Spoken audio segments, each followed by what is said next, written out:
tea? Yeah, it's fine. Yeah, have a sip at your leisure. Yeah. Casual. Yeah, right, John. We're all here for David Bird today.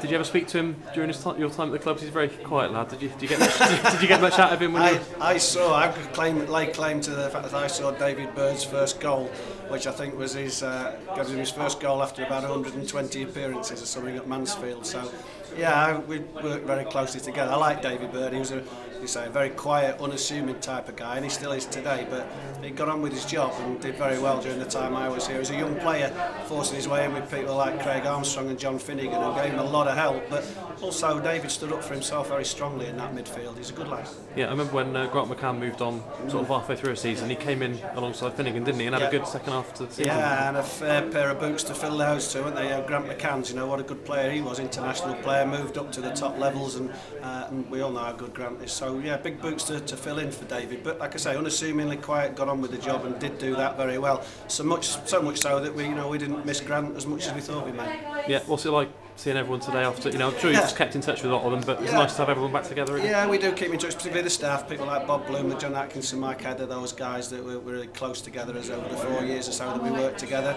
But good to see the players, they worked hard. It was a close-knit group of people, and I think we're all really pleased to see the club doing so well again now in a similar fashion that probably we did those years ago. Yeah, and obviously people at Cheltenham keep an eye on Colchester, not only because yourself, but also you've got a few old boys there. How are they all doing at Colchester? Yeah, mixed a little bit. Ashley's been injured just towards the end of it. Stephen Gillespie's played a lot of football this year, got his goals.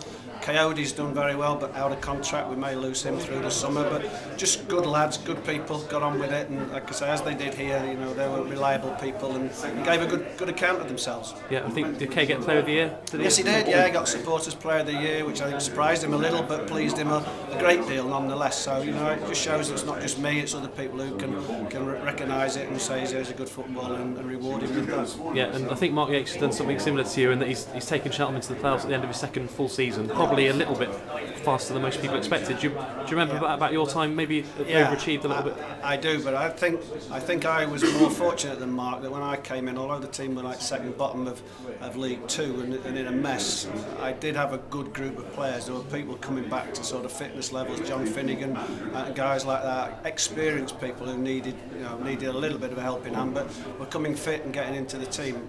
Mark's had to start pretty much from scratch, and did he not just have one player contracted at one stage? Yeah, Marley Watkins was it. Yeah, that is kind of a manager's nightmare. So, I wouldn't compare it with mine because I think he's done a bigger job and a better job because he's had to put that team together.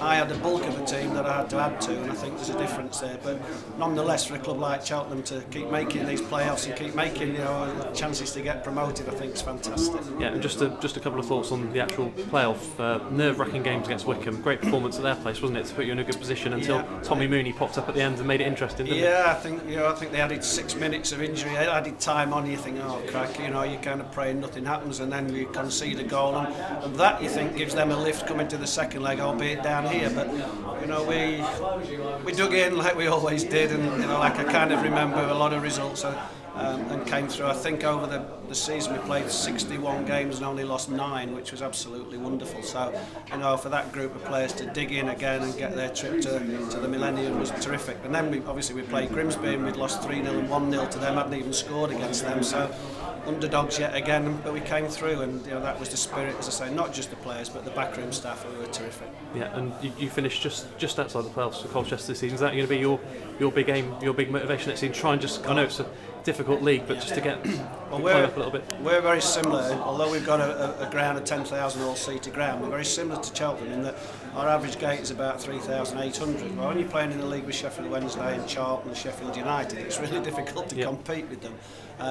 So to get a 10th place finish, which equalled the same as last year, that's the top 5 finish in 75 years for that club. So when you put it in the right perspective, it's a good finish. Whether we can challenge the top 6, I think is tough, and we try and do that, but I think over a season, over 46 games, it's hard to compete with those big guys. Over one match we can give them a good game, but 46 will be tough. So to you know, in the main we try and improve, but we've got cost cutting as every club has next year, and that's going to reduce the quality of my staff a little bit as well. Yeah, and you've still got that record finish here at Cheltenham, 17th in League One. Is that something you're still proud of? Yeah, you've got to be pleased with things like that when you set things up. But like I said, I think it's a terrific club, and it's done a lot of good things before I came. There's a lot of good memories then, and with Steve Cottrell, etc. And Mark can have the same sort of thing. We came in 3 or 4 years, did a one-off job if you like, but stayed up, which was the first time the club had ever gone up and stayed up as well. So yeah, really pleased and happy memories. Driving in today, you know, it was just yeah, this is nice, and I brought back a lot of memories just on my own in the car before I even came into the ground. So very nice. Yep, brilliant.